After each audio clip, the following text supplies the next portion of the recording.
This is a story of a dog that was abandoned in a field in East Fort Worth with no food or water, and he felt like he needed to stay within that confines of a fence, although he could have left because he thought maybe his previous owner had the idea of coming back and picking him up. The reality is... Introduce yourself. I'm Brenda Murphy. Okay. Valerie Reese. Kathy Malone with Glass. And popcorn. Anyway, so I understand that there was an animal that all of you know about that Clasp helped get into a new home. Murphy. Murphy. So, where did we find Murphy? Well, Murphy was first on Nextdoor, which is a great website for reuniting animals. And he was over off of some dirt road off of East Chase Parkway. East Chase Parkway. And it was in a field behind some apartments. And everybody kept on thinking that he was locked in there, but he really wasn't. He was there because it was safe for him to be at with no humans around. So on Nextdoor, people started seeing it, and they went out there, and different people went out there to give him food and water. And I was one of the people that gave him food, you know, and made sure he had water. And then it was pretty obvious that he had been abandoned because he was very he was real thin. skinny. He was very, very thin. His ribs were skinny. And so there was this chain of conversation that started about Murphy, and different people started. More and more people found out about it, and more people started going out there and feeding him. But he was very shy and very timid. Nobody could actually get close to him. And he was not aggressive. No, he wasn't aggressive at all. But he was afraid. I mean, he would shy away from people. And finally, we started getting posts and started talking about, well, somebody needs to get him out of there so we could, at least get him food. At first, we were going to even just try to. We just wanted to get him out of there because they called the pound. Yeah. They called the pound. The pound was taking forever to get out there because he kept on still being out there. So the day that I went to feed him, I fed him once, and I went back at dinner time, and he was gone. And right as I was pulling in, I saw the City of Fort Worth Animal Control truck going the opposite way on the road. So they apparently just picked him up. And then we found out he was at the shelter. He was at the shelter, and we were keeping an eye on him. And at that point, Clasp had reached out to me. You had reached out to me via Facebook. Was it you? No, I don't do Facebook. Okay, not Facebook. No. It was Nextdoor. Yeah, I did. You sent me a message through Nextdoor, and said that y'all would be interested in him, and by then I think he was already at Fort Worth. He was. City of Fort Worth? Yeah, okay. He was there. So we just kind of kept an eye on him, just kind of watched his, but they never had a photo of him, they never named him, he was just like this faceless number. And I think he was just one of those dogs that fell through the cracks over there, and I know that happens. And they have a lot of dogs. 500. Yeah, and then all of a sudden, one day I looked at it, and he was code red. And I was like, oh my gosh, this can't be. And so I think I got on Facebook with you and said something about it. And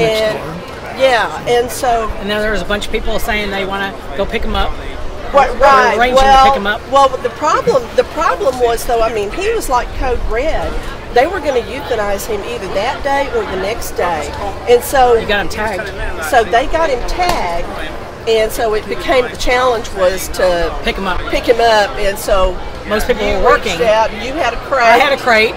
She had the time to be able to come. So I went over and picked the crate up from her and drove over there and picked him up and then carried him over to Family Health Care. But when I picked him up, he had developed a virus, an upper respiratory infection, kennel cough. I mean, his eyes were weepy, and you could just tell he felt so bad. But and they had also tagged him for being aggressive, and he wasn't aggressive at all. But I have no doubt that maybe somebody just kind of reached a hand in there or something like that and scared him, and he may have snapped. because he's not aggressive at all. And so anyway, family health care kind of nursed him back to health. Family pet care, yeah. You're saying family health care. Oh, did I? Okay, family pet care. okay, family health care. That's actually my doctor. Yeah. Family That's pet actually care. where I go, so I get it confused. So anyway, family pet care took him and with class started his heartworm treatment because he was heartworm positive, and started feeding him, bathed him, started handling him. Found out that he was actually very, very docile, kind of nervous around people, but class went and took him under their wing, and now he's happy with his own person, and is kind of fat and living the good life and living the good life. But it just goes to show what happens when people become involved and they get together, and then work together. Awesome. And saved a life. Saved Murphy. Yep. Out there at lunch to get, I bought a little 5-pound bag of food, and I just poured it on the ground there, and someone had already given water because there was an old like a skillet. There was a skillet there. Somebody poured some water in, so he had that. And then I gave him the food. And then when I was leaving, there was another man that actually worked for that Power and Light place where he was at, and he was bringing a bag of food. And I said, I just fed him, and so he gave it to me. And I said, well, I'll come after work and give it to him after work. And so when I had gone after work that day, I saw the City of Fort Worth pound truck just leaving, and they were going the opposite direction that I was coming, so I knew they just picked him up because I went back over to just check, and he wasn't there anymore. Well, that place is a hellhole. He's still scared. If I give him a treat, he won't come up right away, and if I make a sudden move, he'll run. Yeah, he probably never got socialized, and who knows if he was ever abused. That's why I was hesitant to bring him over here, because I didn't want to scare him. Well, there's plenty of places where there wasn't any dogs, so you could ride him and walk around. We just didn't know. This is the first time I've been, so we didn't know how it was going to be. So I kind of gave him like a warning. Yeah. But now I kind of wish you'd brought him, but that's okay. Next year. Okay. There's always next year. And like so, we do that thing at Petco every Saturday. So if we wanted to get extra video, I'm going to come to that November the 1st thing because I got to give him a bath. Yeah, November 2nd. Yeah. Yeah. But it's funny, like this all. Isn't that weird? Took How all of we're us to get all weird is here. that? It took a It took a community to get village, this dog saved. But I mean, but we're all here today. Yeah, which is That is kind of funny. Isn't that weird? Like it's supposed to be. Yes. That is Murphy's story right yes, here. because we're all here. That's amazing. That is really It bizarre. just shows how when somebody steps up for a dog, what it does for their life. It changes everything for them. Yeah. Because if nobody had, he'd probably not made it on the show. I mean, he wouldn't have. No, he was already on the red code Yeah. red list. He was Yeah, just he was. And man, and when I looked that day, I was like, oh no. Wow. No, So they were trying to hurry up and tag him. Well, So the thing was, no, he had never been, you know how typically through the process, you know, they will have a photo of the dog, and he never got any of that. He never went through he just slipped through the cracks. I'm totally convinced. Yeah. Well, we got him. We got him set up with an inheritance now. yeah. He has his little savings account now. We did that last week. Oh, how funny! Oh, My that's daughter, so nice. my daughter made a Facebook post for her dog.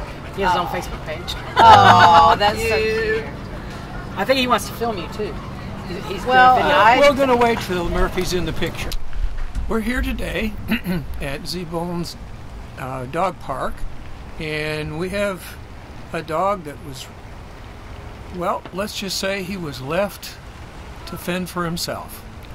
And this is the end of the story for Murphy, as finding an owner who cares. And you are? I'm Tommy Davidson. This is Murphy. Okay. And Tommy, how long have you had Murphy approximately? Murphy came to live with me December the 15th, 2018. Wow. How was he when you got him? He was a scared boy. Really? And I'll tell you a little story. The second day I had him, they brought some powder that I was supposed to put on his feet because he'd been licking his feet. Yeah. So I got down and kind of got to the edge of the cage, and I started putting a little powder on his front feet, and then I thought, let me hold it up, Murphy, and I'll get a little more powder in there, and he nipped me. Ooh. He didn't bite, he just warned me.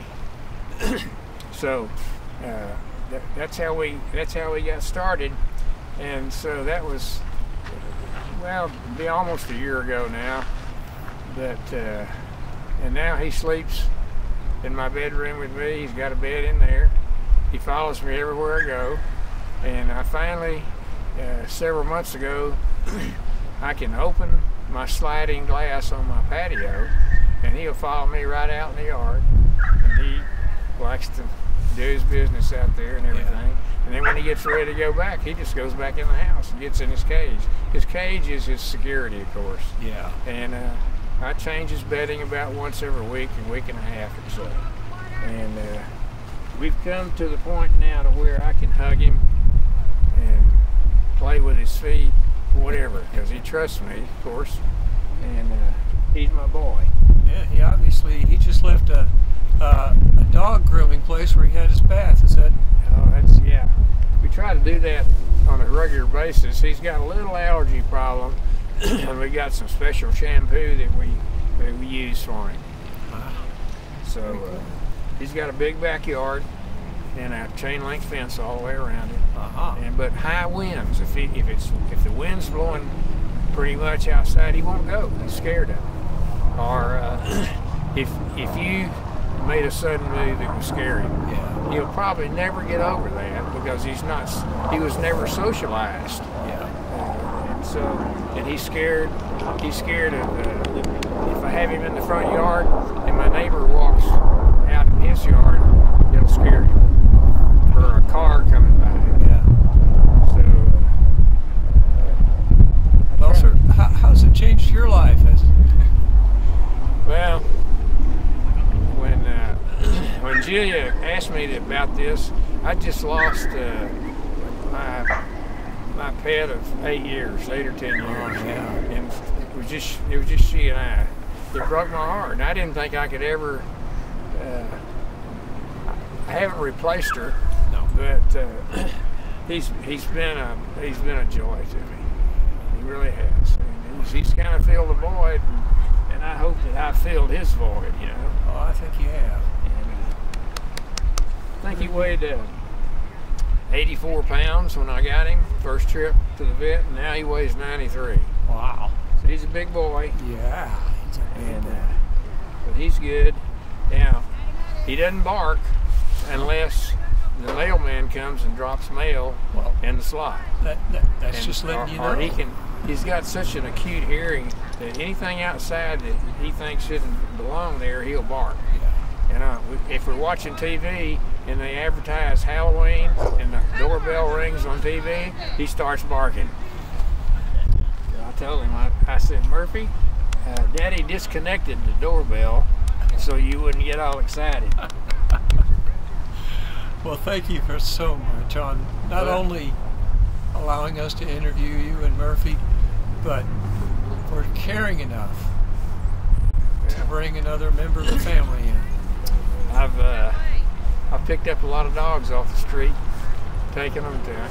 The last one I picked up was a little black dog over in Dallas on Martin Luther King Boulevard. Wow. And he was out in traffic and everything, so I stopped, and he came right over to me. And he didn't have a collar on, so I took my belt off, put it on him. He jumped right up in the truck. We went to McDonald's, and he had 3 hamburgers and a big glass of water. I got the hamburgers with just the meat and the bun, you know. Yeah. Then I took him over to I-20, and we got him all fixed up and board, and then we finally found a home for him. Oh, that's great. Did that 2 or 3 times. It is rewarding, isn't it? I think it is for me. Yeah. And so this boy's the best right here. Yeah. So I understand you're going to let him loose in there for a little while so he can run around with his compadres? I don't know. What do you think, Julia?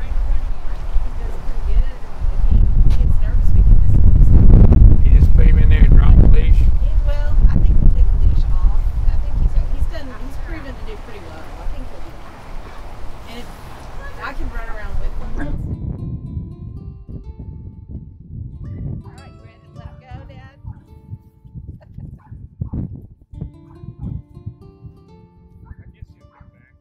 No, he can't get out.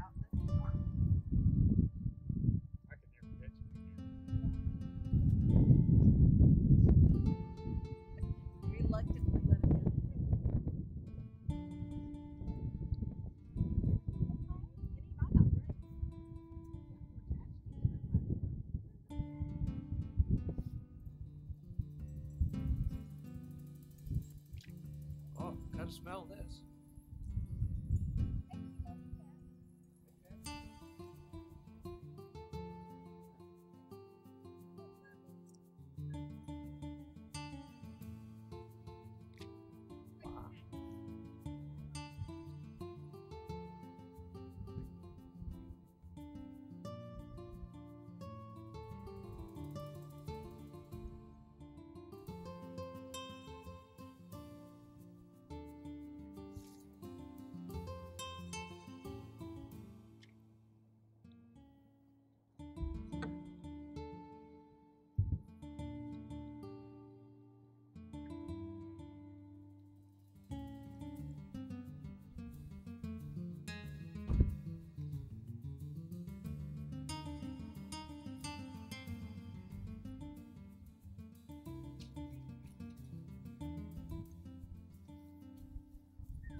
There.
Well, as you can see, Murphy's happy.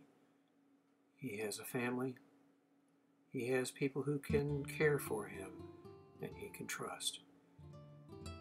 Thanks to all of the community that helped find a new home for Murphy.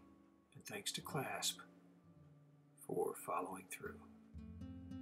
You can see everything about CLASP at cowtownpets.org. Thanks for watching.